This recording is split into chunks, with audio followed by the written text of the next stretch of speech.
One evening, I sat at our table reviewing my daughter Katie's medical forms. Katie was gearing up for kindergarten, so the pediatrician conducted a thorough checkup. Meanwhile, my wife left her school forms spread out on the table.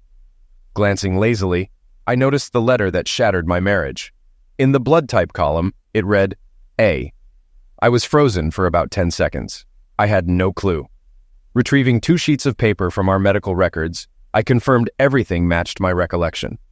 Last summer, both my wife and I donated blood to the Red Cross, receiving receipts indicating our blood types. Here on 2 sheets of paper, mine was B and hers was O. So there was no way Katie could be my daughter. If my wife was her mother and I witnessed Marie give birth to her, then someone with blood type A had to be the father. The kids were already asleep, and Marie was upstairs watching TV. I grabbed a beer from the refrigerator and sat in the backyard pondering, how did my marriage fare? I'd say, okay, pretty typical. Both good and bad. Depends on what day you ask. During our courtship and early marriage, Marie and I were passionately in love. We were lovemaking constantly, sometimes wildly, even beyond the bedroom. We were always touching, holding hands, walking hand in hand, stroking each other's neck or back as we passed by. Of course, over time, it faded away. Doesn't that happen in every marriage? But now, with proof of her infidelity smacking me right between the eyes, everything I had ever thought about our marriage was on shaky ground. I sat and pondered. What changed? Gradually or suddenly? It seemed like both. The decline in our bed life was gradual for a while.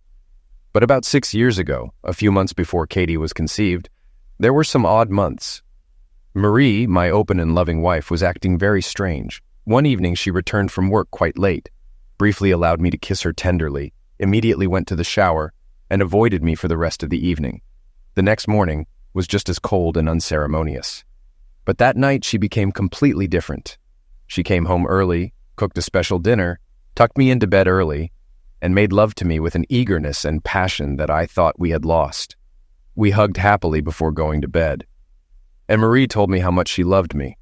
Several more times this week we had passionate lovemaking. Then the cold night soon happened again.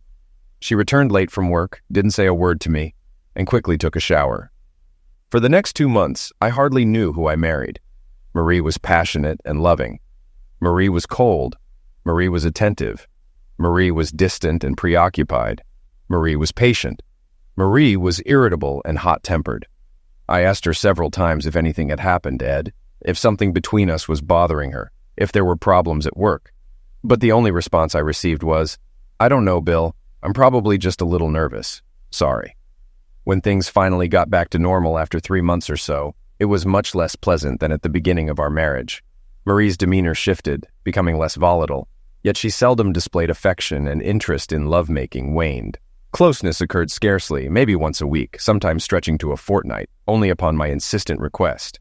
Any subtle hint, like suggesting we spend the evening together, met with firm rejection.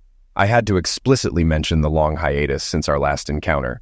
Marie would comply reluctantly, but it was evident she considered it a favor. Do all marriages follow such a melancholic course? It was the only marriage I knew, so I couldn't say. Naturally, I pondered the cause, entertaining the notion of infidelity. However, Marie soon became pregnant, and our anticipation of the future baby, coupled with the joy of having Katie, eclipsed most of my concerns about our relationship. After Katie's birth, fatigue consumed us, making Marie's disinterest in lovemaking more understandable, though I remained dissatisfied. When Katie turned 3, Marie conceived again, and we welcomed Brian just after Katie's 4th birthday. Bill and Marie, once passionate partners, transformed into parents of 2 delightful yet exhausting children. We cherished our kids. Despite realizing my discontent with our marriage and our minimal bed life, I didn't acknowledge it then. Perhaps I believed it was typical for couples with young children. Armed with the shocking revelation that my daughter wasn't biologically mine, the events from 6 years ago didn't seem as enigmatic. Marie likely initiated an affair around that time.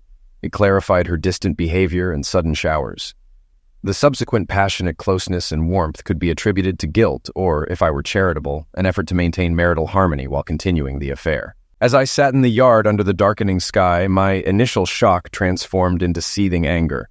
My beloved wife not only betrayed me, but also bestowed another man's child upon me.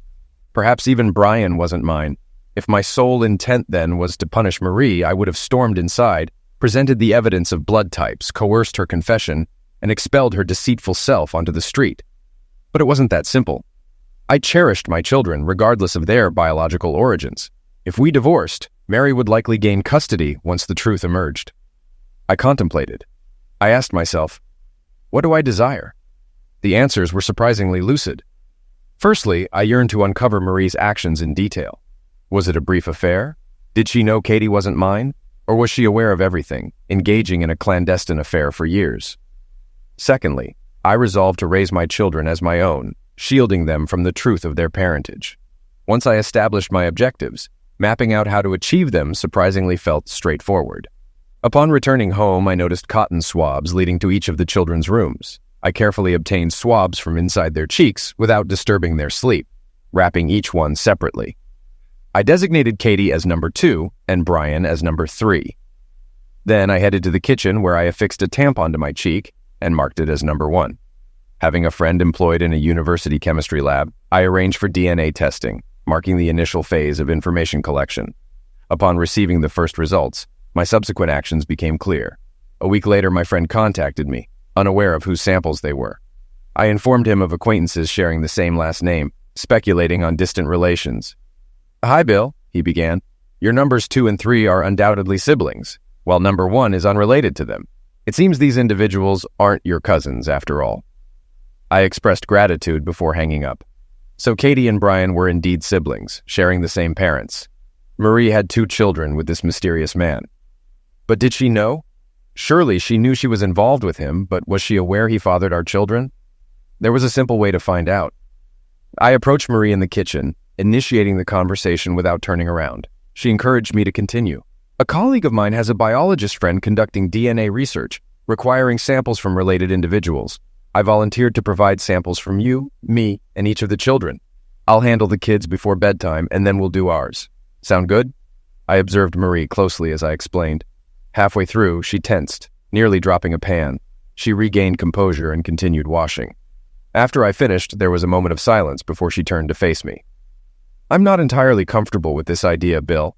How do we know what the biologist will do with the samples? Can we trust our information will remain confidential?" I began to counter her concerns, but she abruptly objected. "No, I'm not keen on this idea. Please inform your colleague we won't participate."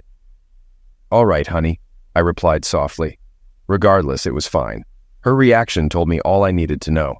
My next move was to unearth details about her affair or affairs. Who, where, and when, perhaps even why. It was plausible that Marie had concealed something within our house. That could provide a clue. But I require sufficient time to conduct a thorough search. That Saturday, we had plans to visit her parents' house for the afternoon. A few minutes before our departure time, I entered the bedroom, dialed our home number on my cell phone, then pretended to engage in a conversation with my boss at work. Upon completing the call, I approached Marie. "Honey, I apologize, but there's a crisis at work, and they urgently need me for at least 4 hours today. Otherwise, the company will face serious issues." "Damn it, Bill. My parents are eager to see their grandchildren." "I understand," I reassured her. "I'm truly sorry. You go ahead. Just convey my apologies. You and the kids will have a good time. I'll prepare myself some dinner, and I'll see you in the evening." She accepted the change in plans without further objection, and soon found herself in the car with the children. Now I had ample time to systematically search the house.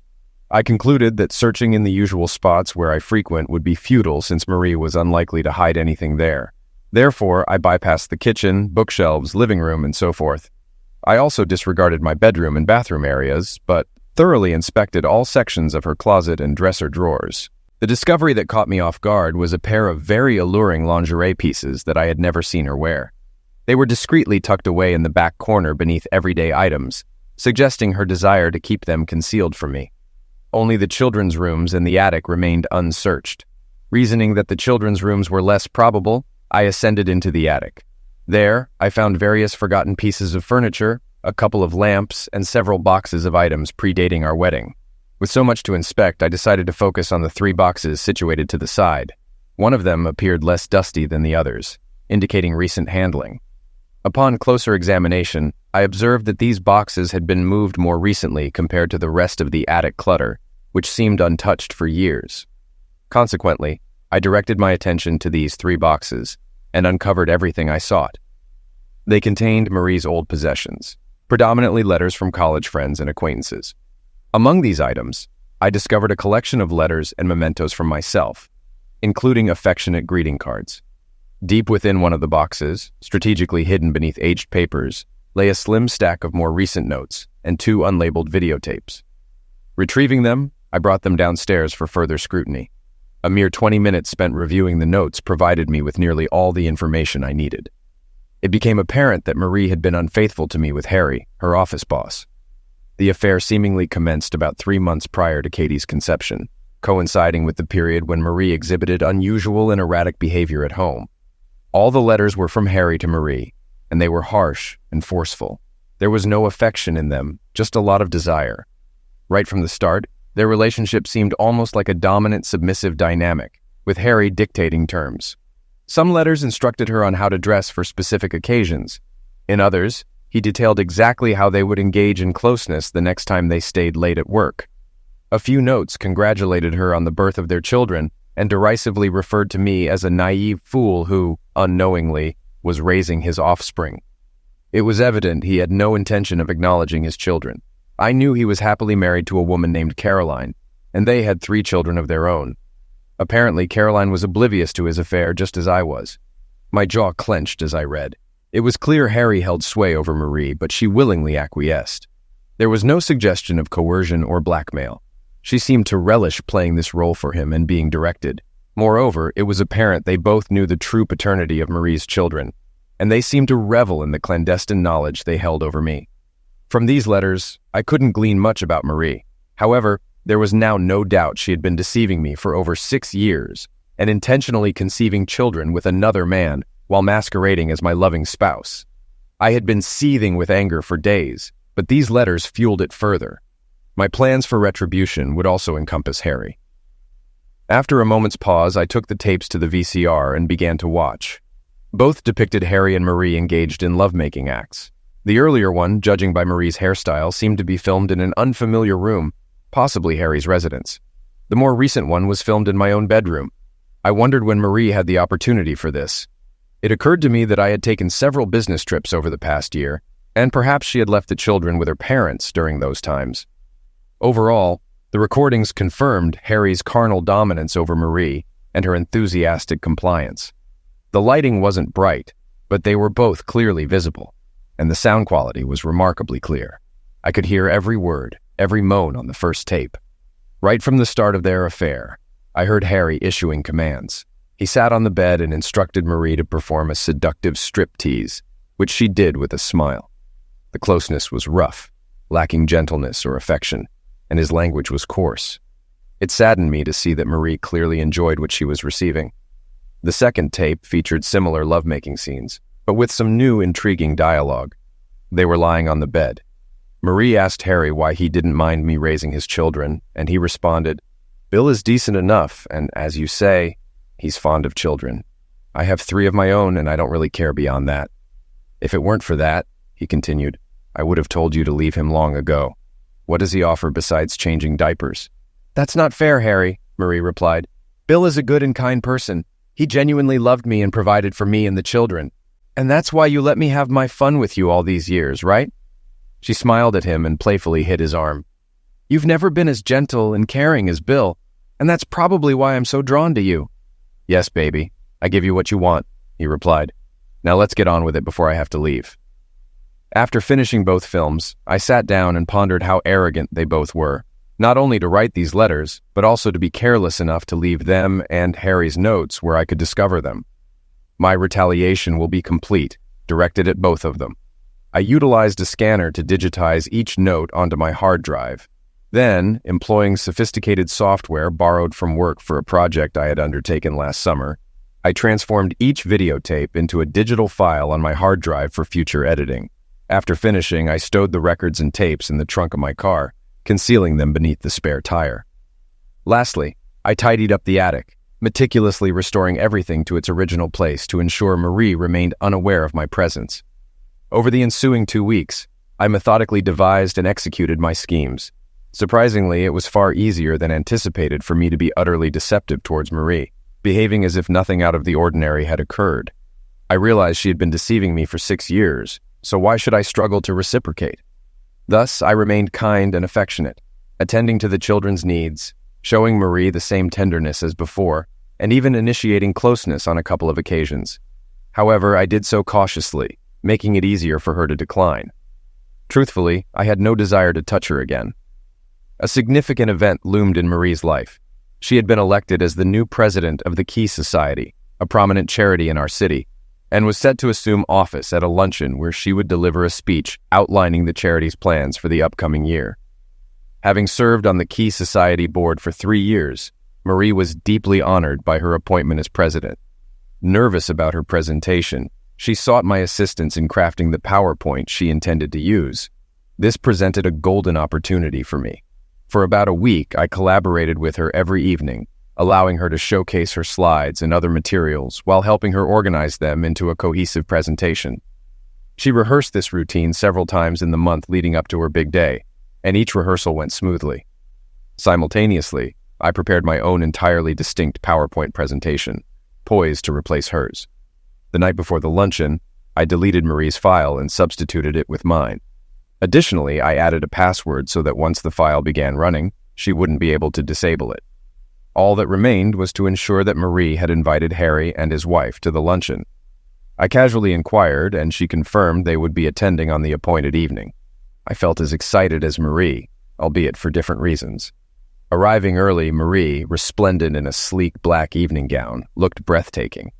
I assisted her in setting up the laptop and conducted a couple of tests to ensure smooth playback. We all savored a delightful dinner and listened to some introductory speeches.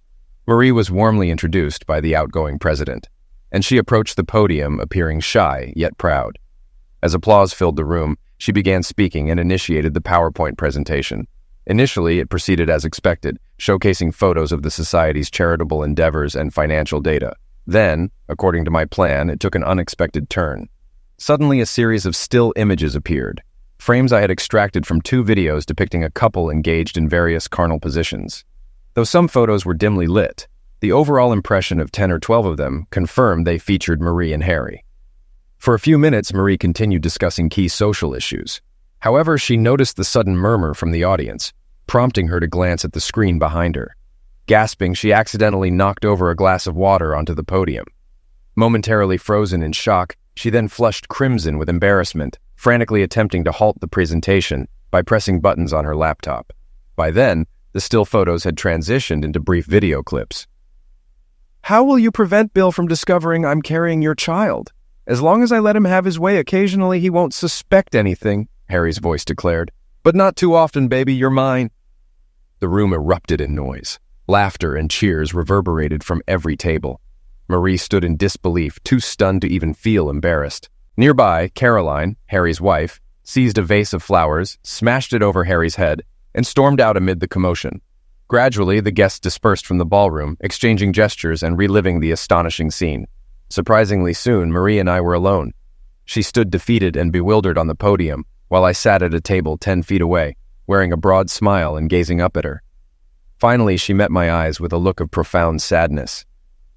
"Bill, how could you betray me like this? I thought you loved me." Given the circumstances, her question struck me as absurd. I couldn't help but burst into laughter before exiting the room. Still, no, not at all. It was merely a fanciful notion. The entire town would soon learn Harry was the father of my children, potentially leading to their loss in the divorce. Moreover, they would likely resent being labeled as Marie's illegitimate offspring. No, I should have been more discreet, and I acted first. I consulted a divorce lawyer, having met him previously, and prepared documents for future use. Then, I crafted the precise PowerPoint presentation I had described. However, I didn't wait until Marie's scheduled dinner to unveil it. Instead, I arranged for Marie to view it herself. One evening, 4 weeks before the dinner event, after the children had gone to bed, I called Marie. "Honey, I'd like you to take a look at the draft of the PowerPoint I prepared for your speech next month." "Can it wait, Bill?" she snapped, visibly exhausted. "I'm absolutely spent today." "No, dear," I asserted firmly. "I need to review what changes are necessary so I can address them promptly. Please remember that I dedicate my free time to these tasks for your benefit." With that, I escorted her into the office and seated her in front of the computer. "Simply press A when you're ready, and the file will commence on its own," I instructed, inwardly smiling. I monitored her closely. Initially, everything proceeded smoothly as she rehearsed her remarks on the initial slides about the society. Then, her demeanor shifted abruptly. She gasped, her face draining of color as she beheld still images of herself and Harry engaged in love-making acts. She turned to me, mouth agape but uttered no sound. I maintained a neutral expression. Next, video clips surfaced, featuring conversations about his paternity of her children and his deliberate deception of me, interspersed with more lovemaking scenes. Despite Marie's frantic attempts to halt the file, I prevented it, and the screen went dark. This sequence lasted about 2 minutes. Marie slumped in the chair, head bowed. She couldn't muster the courage to meet my gaze. Quietly relishing her distress, I waited. Eventually she spoke, lifting her head to look at me. In that moment, she appeared to age 20 years. "Bill! Me? Oh, Bill, I'm so sorry," she cried. "I truly am. Can you ever forgive me?" "Forgive you?" I responded coldly. "For what?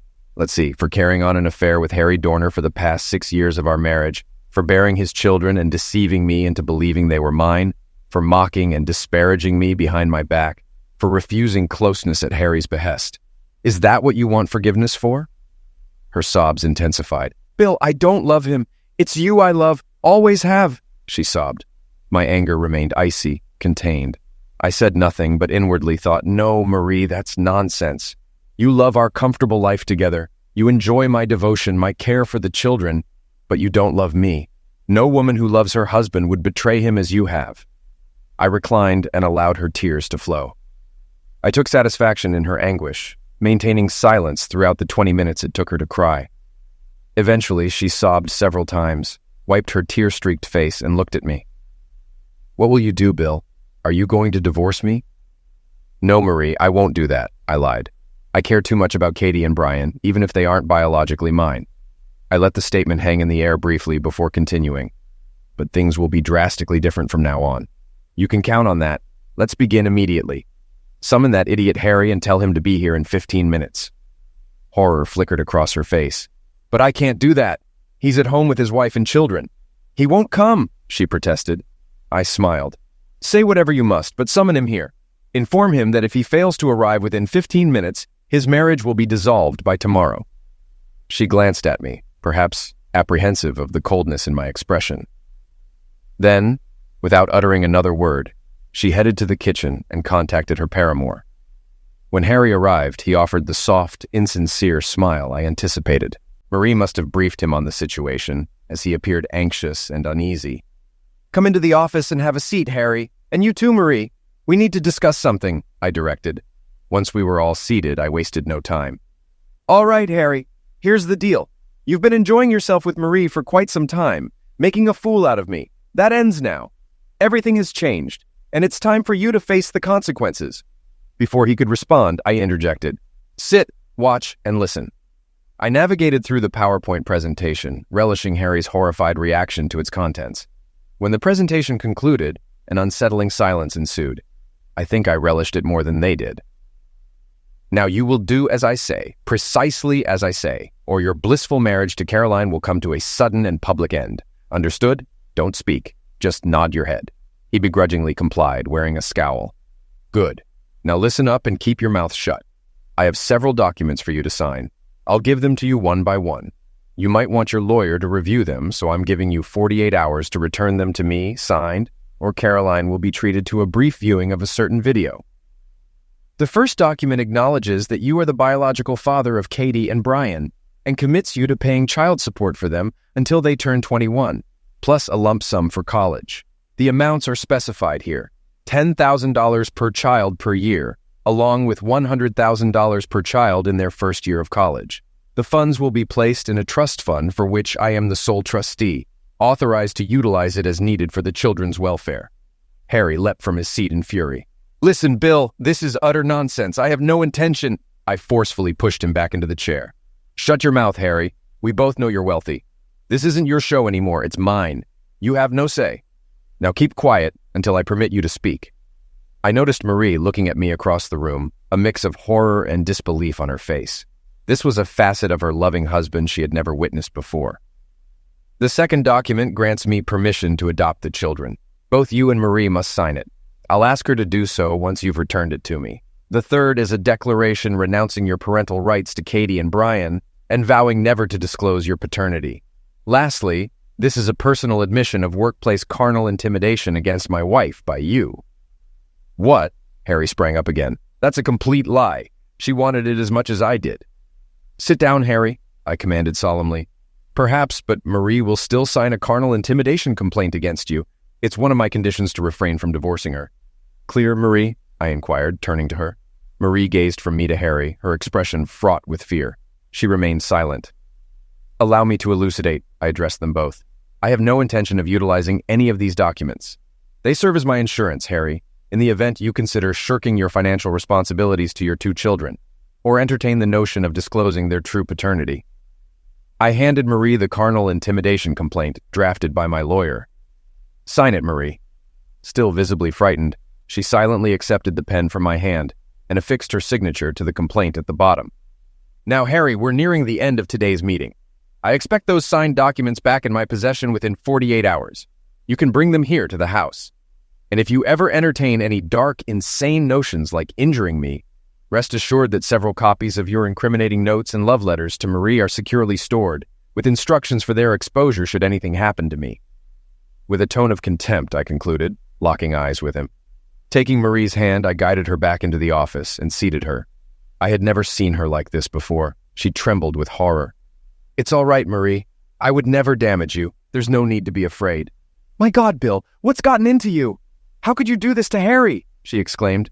I regarded her with some surprise. You don't understand, Marie. Don't you see what he's done to you, to us? It's despicable and unjust. She blushed. Yes, I see. It's just, you seem so angry, like you've lost control. Having no immediate response, I remained silent for a moment.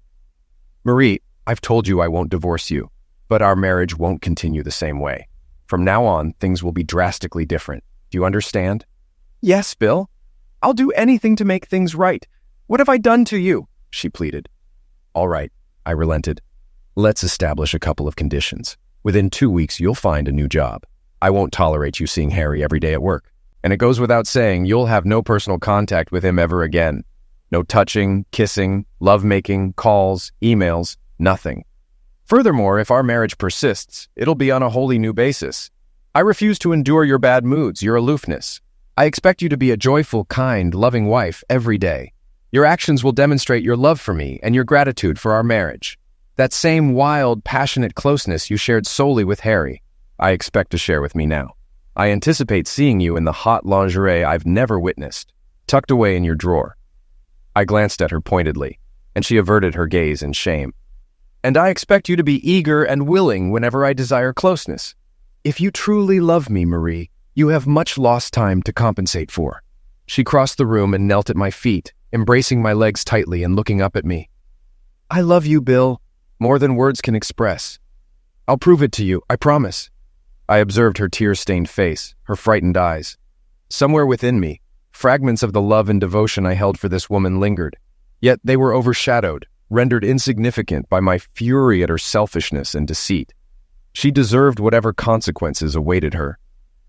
Softening my tone slightly, I said, Listen, Marie, in 4 weeks, your social dinner will take place. Let's use these weeks to start anew, to forge something different, perhaps even better from our marriage. If all goes well, the dinner will be a celebration of our new beginning. What do you say? She nodded, holding onto my legs tightly. Yes, Bill. Thank you. Thank you for giving me a chance. I'll be whatever you need me to be. I drew her close, and she showered me with tears and kisses. Give me 10 minutes to freshen up, and then I'll start making things right, she said, rising with a smile. After she left, I relaxed in my chair, amused as I watched Marie bend over backward to please me. The next 4 weeks were bound to be enjoyable. I was a bit surprised she didn't notice what I didn't do, ask her anything about the affair's details. The whole evening must have been such a shock that she didn't have time to dwell on it. But honestly, I didn't ask because I simply didn't care. I was finished with Marie, even if she didn't realize it yet. Entering the bedroom minutes later, I found the bed made, the lights dimmed, and Marie lying in a revealing red nightgown. She had freshened up, looking as stunning as ever, albeit visibly nervous. I noticed a bottle of lube on the nightstand. "Where are you?"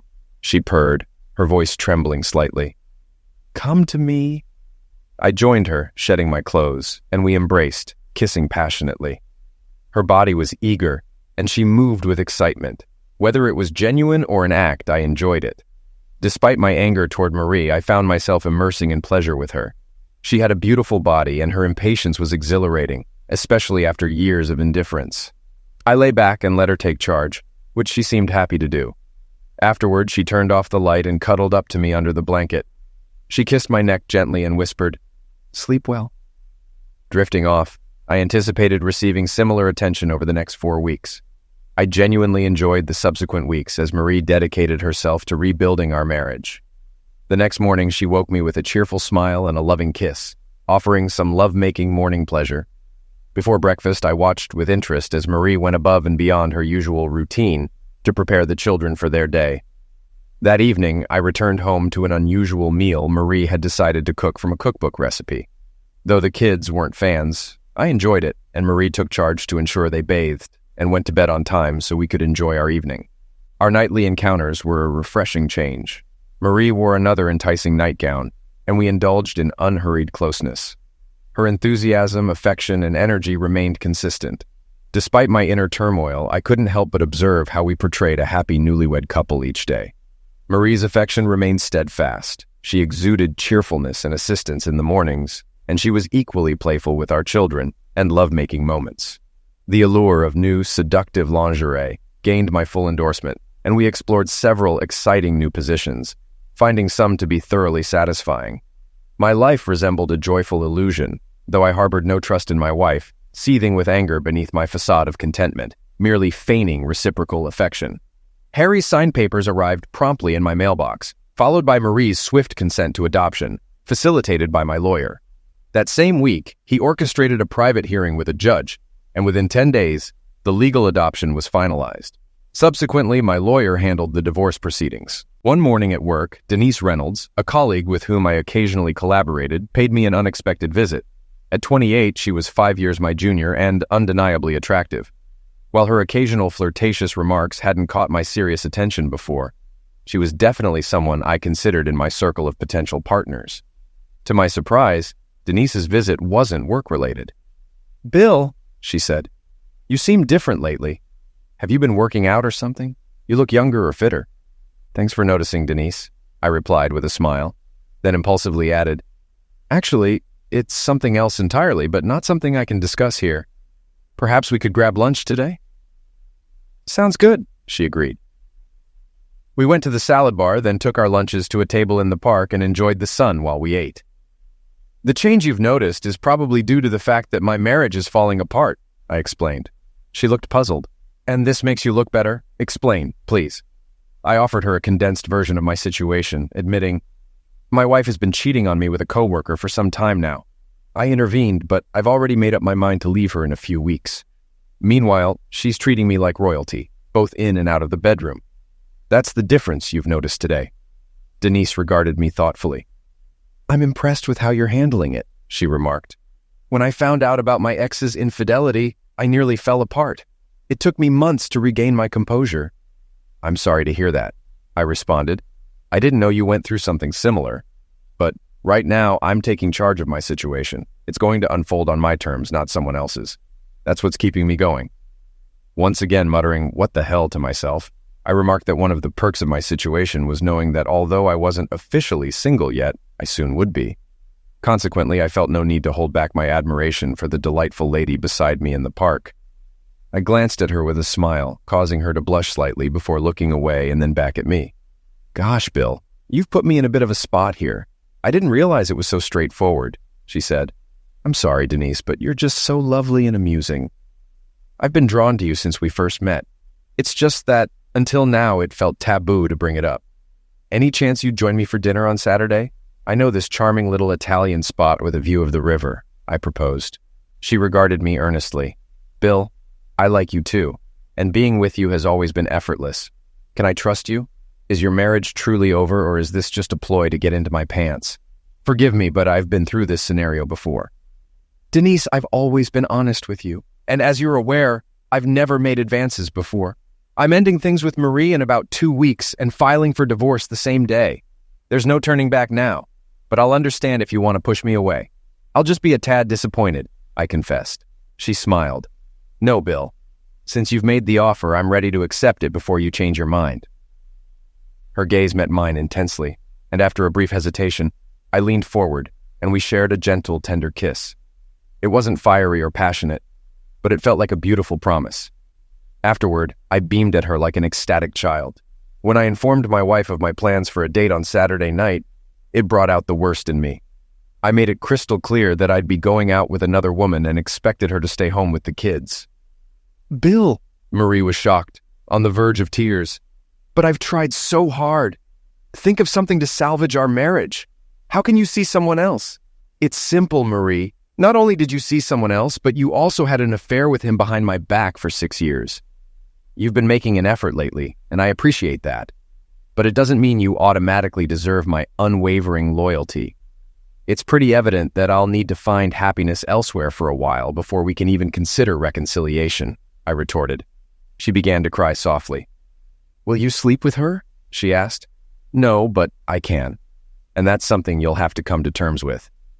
If it hurts you, maybe it'll help you understand the pain you've caused me, I concluded, ending the conversation as I left the room. My initial outings with Denise were delightful, yet cautious, as we both proceeded with care. We savored the moments, sensing there was more than mere physical attraction between us. We conversed, laughed, vented about co-workers, shared childhood stories, and simply grew acquainted. It felt natural and effortless, occasionally evoking memories of my early days with Marie, a thought I tried to push aside despite the pang of sadness it brought. Following our third dinner together, as I opened Denise's car door outside her apartment, she softly inquired, "Do you want to come in?" We understood the implication, and instantly, desire surged through me. Upon entering, she embraced me eagerly, and we kissed and hugged passionately, like infatuated teenagers. She paused for a moment, pulling back slightly, and expressed, "Seriously, I really want this, Bill, but I'm quite nervous. It's been a while. Please be gentle and patient with me." "Of course," I reassured her with a smile, lifting her gently. "Which way to your bedroom?" Closeness with Denise was remarkable, yet markedly different from my recent experiences with Marie. Initially reserved, Denise allowed me to explore and caress her body at my own pace. Despite her initial shyness, her beauty captivated me, and every moment with her was cherished. Our first encounter was tender, unhurried, and brimming with affection, a stark contrast to the passionate encounters I shared with Marie. It felt like two individuals genuinely caring for each other and finding happiness together. Afterward, Denise kissed me tenderly and asked if I could stay the night, to which I gladly agreed, and we drifted off to sleep wrapped in each other's arms. The following morning, Denise seemed slightly embarrassed again, and though we refrained from lovemaking, we bid farewell with sincere tenderness, exchanging several tender kisses. With only a few days remaining until my impending wedding night with Marie, I chose not to divulge my plans to Denise, but assured her of my imminent divorce proceedings. Upon returning home around 9:30 that Saturday morning, I found Marie quietly weeping at the kitchen table, clearly aware of how I had spent the previous night. Though I feigned sympathy more than I truly felt, I tenderly embraced her. "I'm sorry, Marie. I understand how you're feeling, believe me." "Oh, Bill, this is just awful. The mere thought of you with another woman tears me apart. I've been so selfish all these years. How could I not consider your feelings and the impact of my actions?" Looking at me, she added, "Thank you. Thank you for giving me another chance." Marie's own significant night, much like mine, was fast approaching, and to some extent I couldn't help but feel a twinge of regret. The past 4 weeks with Marie, including the fulfilling closeness we shared, had been memorable, and I would miss them. However, nothing she did manage to quell my resentment and fury. Her profound betrayal exceeded any attempt at reconciliation. Upon reflection, my heart harbored only a minuscule amount of love for her and a scant drop of sympathy for her impending fate. While collaborating on a PowerPoint presentation for her speech, I clandestinely crafted my own rendition. It wasn't identical to hers. I needed to conceal Harry's identity as the children's father. Nevertheless, the overall strategy remained unchanged. Using a sequence of photographs and captivating videos, I arranged the laptop so that Marie's presentation would appear whenever she used it. Yet, with a specific key combination, notably including, of course, I could lock her presentation and substitute it with my own special file. In the days leading up to the event and on the evening itself, Marie nervously inquired if I had erased the dreadful file she encountered 4 weeks earlier. With a tender smile each time, I reassured her it was gone. I would then demonstrate that her presentation was intact and would seamlessly play with a simple click. The final days at home were particularly bittersweet. Marie seemed increasingly convinced she was regaining my affection, her devoted gestures appearing more composed, yet tinged with desperation. Her anguish upon realizing I spent the entire night with Denise only fueled her determination. Knowing our charade was nearing its conclusion, I savored every fleeting moment. When the pivotal evening arrived, we arrived early, me donning a rented tuxedo and Marie stunning in a black evening gown with delicate spaghetti straps accentuating her neck and shoulders. We ran through her PowerPoint presentation twice to ensure everything was flawless. As she leaned over to stow her purse beneath the podium, I swiftly input the key combination, signaling that everything was in place. And as anticipated, everything unfolded precisely as I had orchestrated. We enjoyed a pleasant dinner, engaging in friendly conversation with our friends at the table. The initial greetings were somewhat dull, but then Marie was warmly introduced by the outgoing president. Nervously, she made her way to the podium amidst general applause. According to my watch, her excitement and happiness lasted precisely 54 seconds, the time between the start of the PowerPoint file and the moment her audience was confronted with still photos of her infidelity. Marie didn't freeze or spill her water, but she turned to me with horror and disbelief before frantically attempting to halt the file's playback, albeit unsuccessfully. As video clips began playing, filling the room with sound, she stood there, visibly distressed, her face flushed, gaze fixed on the floor. She made no attempt to respond as the audience's surprise turned into a mix of indignation and laughter, ignoring the lewd remarks hurled at her as the crowd dispersed. Minutes later, we found ourselves alone. I sat quietly, observing her from across the table. Finally, she uttered the question straight out of my nightmares. "Bill, how could you do this to me? I thought you loved me." "Yes, Marie," I replied calmly. "In these past few weeks, I've loved you just as much as you loved me 6 years ago." I approached the podium and handed her several folded sheets of paper. "I'm filing for divorce.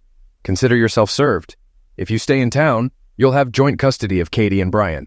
Otherwise, I'll fight for full custody, and you know I'll win." As I neared the door, her scream of anger and pain pierced the air. "But you promised you wouldn't divorce me. You said we could work things out." I turned to face her. "Yes, Marie," I said firmly. "So I suppose after all these years of you deceiving me, I deceived myself.